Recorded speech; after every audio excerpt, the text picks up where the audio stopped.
আজকে বানাবো ইলিশ মাছের মাথা দিয়ে পুঁই শাক চচ্চড়ি। কড়াতে তেল গরম হয়ে গেছে, জিরে আর পেঁয়াজ আর কাঁচা লঙ্কাটা দিয়ে দিয়ে ভালো করে নেড়ে নিচ্ছি। পেঁয়াজটা একটু ভাজা ভাজা হয়ে যাবে, পেঁয়াজটা একটু ভাজা ভাজা হয়ে গেছে। এবার দিয়ে দেবো আদা বাটা। আদা বাটাটা দিয়ে ভালো করে নেড়ে নিচ্ছি যাতে না কাঁচা গন্ধ থাকে।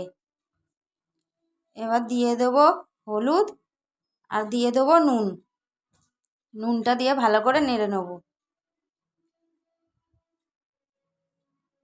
নুনটা দিয়ে ভালো করে নেড়ে নিলাম, নাড়া হয়ে গেছে। এবার দিয়ে দিলাম ইলিশ মাছের মাথাটা। ইলিশ মাছের মাথাটা দিয়ে ভালো করে ভেজে নিচ্ছি। ইলিশ মাছের মাথা বেশিক্ষণ ভাজতে হয় না। এবার দিয়ে দিলাম কেটে রাখা পুঁই শাক, কুমড়ো আর আলু একসাথে দিয়ে ভালো করে নেড়ে নিলাম পুঁই শাকটা। নেড়ে নিয়ে এবার ঢাকা দিয়ে দিলাম। এবার গ্যাস কমিয়ে দেবো। আর হয়ে গেছে আমাদের পুঁই শাক। একটু চিনি দিয়ে দিলাম স্বাদ মতো। দেখো আমাদের পুঁই শাকটা কি সুন্দর শুকনো শুকনো হয়ে গেছে। এই যে নামিয়ে নিয়েছি, রেডি আমাদের ইলিশ মাছের মাথা দিয়ে পুঁই শাক চচ্চড়ি।